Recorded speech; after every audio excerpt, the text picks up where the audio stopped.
Всего через неделю смертоносного июньского зноя, унесшего тысячи жизней Франции, Германии и Бельгии, вторая волна экстремальной жары и лесных пожаров накрыла Европу. По состоянию на 8 июля огненный шторм и аномальные температуры привели к массовой эвакуации более 20 тысяч человек и уничтожению десятков тысяч гектаров леса на юге Европы.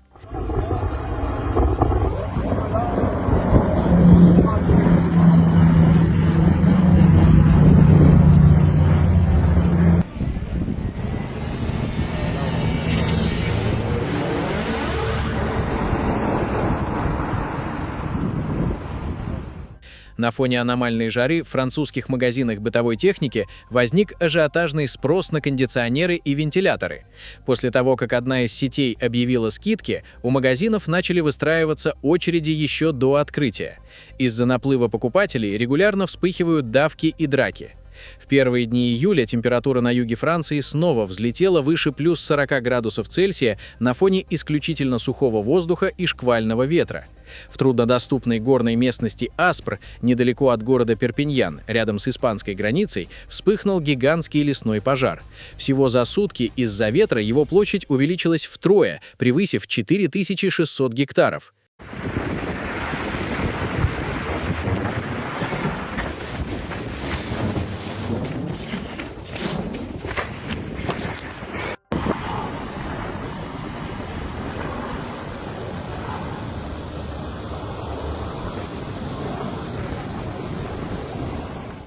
Власти Восточных Пиренеев объявили экстренную эвакуацию. Из 3 десятков городов и деревень было вывезено более 10 тысяч жителей. Огонь подошел к жилым домам на расстояние 300 метров. Пострадали как минимум 16 человек, в том числе 4 пожарных.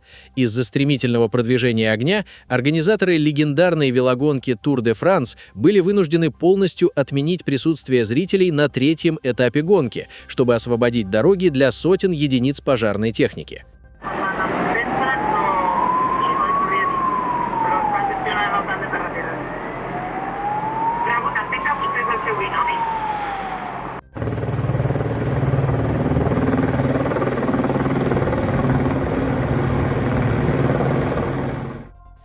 Государственное метеорологическое агентство Испании объявило красный и оранжевый уровни опасности.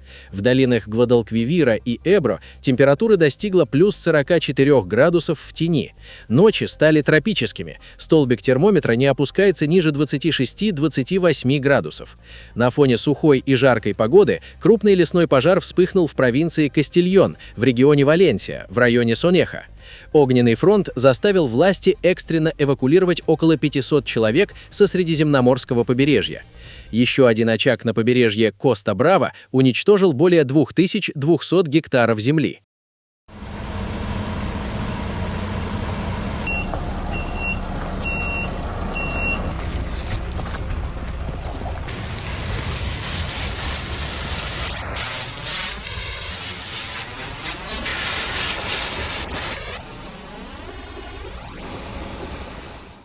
На севере Португалии за несколько дней лесной пожар в районе Воузела уничтожил 13 тысяч гектаров лесов и кустарников.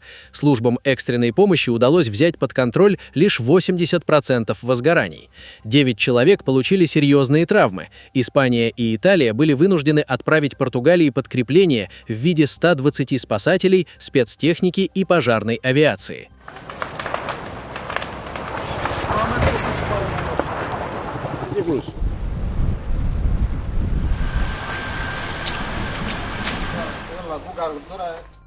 На фоне 40-градусной жары в Греции крупный лесной пожар вспыхнул к западу от Афин, в районе Мандра, где к тушению привлекли 29 самолетов. Но еще более крупный пожар произошел в Салониках. Там огонь охватил крупный завод по переработке отходов. Город накрыло плотным ядовитым облаком черного дыма. Власти объявили экстренное предупреждение и призвали жителей забаррикадироваться дома, плотно закрыть окна и двери из-за угрозы химического отравления.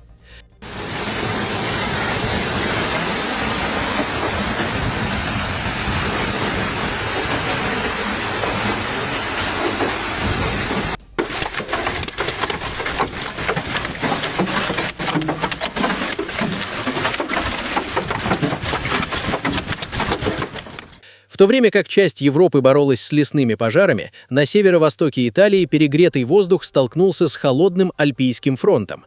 Этот контакт вызвал взрывную конвекцию. В пограничной зоне регионов Венето и Фриули-Венеция-Джулия сформировалась мощная гроза. Основной удар стихии пришелся на провинцию Тревизо. Шторм сопровождался шквальным ветром, экстремально высокой электрической активностью и интенсивными ливнями. Наиболее разрушительным фактором стал крупный град. За несколько минут дорожная инфраструктура и сельскохозяйственные угодья оказались покрыты ледяным покровом, а десятки автомобилей на трассах получили повреждения кузова и остекления.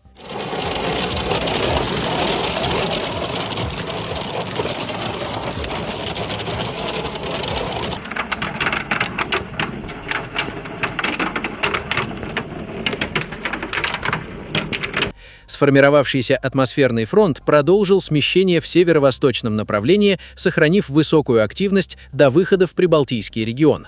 Над территорией Литвы сомкнулись глубокие грозовые очаги, подпитанные влажными воздушными массами.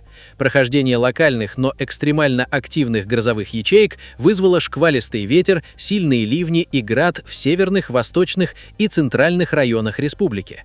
Наибольшая интенсивность осадков в виде града зафиксирована в Поневежевском районе и городе Шауляй. Плотность выпадения града была настолько высока, что улицы и дворы Шауляя за несколько минут оказались под плотным слоем льда. Аналогичная обстановка наблюдалась в Плунге и по всей территории Жемайтии, где шквалистые порывы привели к падению деревьев на линии электропередач и частичному обесточиванию населенных пунктов.